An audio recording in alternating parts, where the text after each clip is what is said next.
the complexity, the systems that we've brought together in this one place to do something that very few places in the world do. Launch humans to a low Earth orbit, and hopefully with the new program into farther reaches of space. So when you go to a system or a place like that, you can't help but be overwhelmed. Every space shuttle mission began with a fiery liftoff from Launch Complex 39 at NASA's Kennedy Space Center. The launch complex for the space shuttle had two pads, Pad A and Pad B. If the launch pads demonstrated anything, it's that complex is the right word for the two pad areas that handled the shuttles for about a month before they made their trips into space. Outfitted with everything a spacecraft and its crew would need to take the final leap into space, the pads handled fueling duties and crew support and held precision machinery for a range of payloads.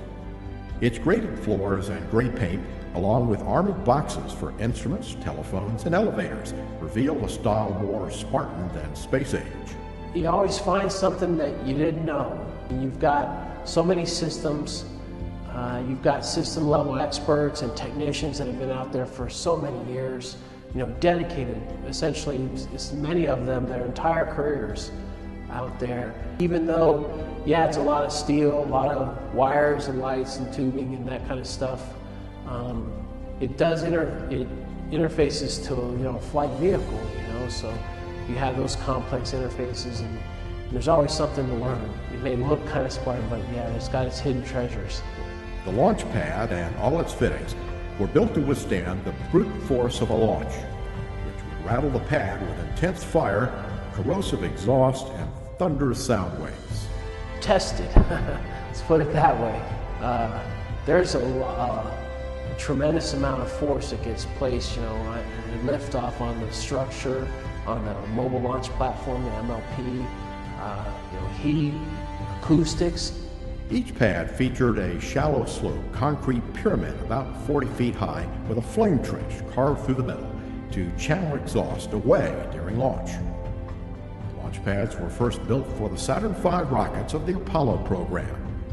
Back then, the launch complex did not have any permanent service towers because the support structure was on a mobile launch platform and traveled with the rocket to the pad. It's an element of the history, to think back and to stand in places where people were launched to the moon. That has a real place for me. For Shuttle, a pair of support structures called a fixed service structure, or FSS, and a rotating service structure, or RSS, were built at the pad and would remain there for all 30 years of flights. Both structures carried wiring and other infrastructure needed to support and protect the space shuttle for weeks at a time. A shuttle stack, meaning an orbiter attached to an external fuel tank and a pair of solid rocket boosters, would move to the launch pad about a month before liftoff. The shuttle was connected to networks of data cables, water lines, and the fueling system. Unless you were out there when the workers and technicians and engineers were out there, it's hard to capture the elements of these people working together as a team, doing complex tasks, complex jobs, with a vehicle there that's just loaded with solid propellant. It could be dangerous as heck, it really is. And they did it routinely and made it safe. There's also a bathroom, complete with stainless steel fixtures instead of brittle porcelain. When we do give guys give some tours up there, groups come up there, I always point out that that's the last toilet on Earth. Before launch day, the RSS covered most of the shuttle and provided a clean room that safely moved space probes, space station modules, and even NASA's Hubble Space Telescope into the shuttle's cargo bay without contaminating them. Other parts of the launch pad gave workers access to most areas of the shuttle stack, which stood up to 184 feet above the surface of the mobile launcher platform. The launch pad was woven throughout with propellant lines, wiring, and machinery. There's so many complex things out there that could literally kill you, if you did something wrong, or not just yourself, it could be, devastating. And we do it safely, routinely, day in and day out. That's testament to the workforce and to to what this nation built from the Apollo era, learning through hard lessons. Launch day was also when most of the structures at the pad came to life, mostly by remote control to keep people a safe distance away.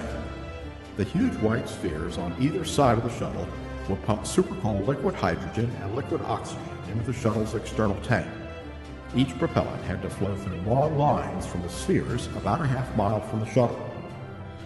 As you get closer to launch, things just kind of step up, and you can feel it, and just pure excitement, really, as you're getting closer. The last people at the pad on launch day were the astronauts. They headed into the white room, a kind of cramped locker room, before boarding the shuttle. With 2.5 minutes to go, the gaseous oxygen vent arm and its white beanie cap retracted from the top of the external tank, clearing the way for the launch. About 16 seconds before launch, some 300,000 gallons of water poured onto the launch pad. Though it might seem to be done to protect against the blazing fire, the water was actually for sound suppression to dampen the vibrations produced by 7 million pounds of thrust. The fire and thunder would produce a show unlike any other. Go for main engine start. We have main engine start. 2, 1. Booster ignition and the final liftoff of Discovery. A tribute to the dedication, hard work, and pride of America's Space Shuttle team. The shuttle has cleared the tower. Some of our team would work late shifts, so you kind of had to go home and sometimes, watch it from the river, just like the other folks would, or something like that, which I actually kind of enjoy. If I could make it in the center in time, just kind of being out there with the general public and everything like that. Just sit back and watch the kids and people enjoy a beautiful launch. It was part of my joy, I guess. Now that the space shuttle is retired, the pads are being prepared for another transition. The structures that mark the space shuttle era have been removed from Launch Pad 39B, so it can handle several different types of launchers that are expected to make up the next generation of space exploration. Pad 39A, the starting point for some of NASA's most famous flights, including Apollo 11 and the first and last shuttle flights, will look as it did during the shuttle years for the near term, echoing the thundering success of the space shuttle program.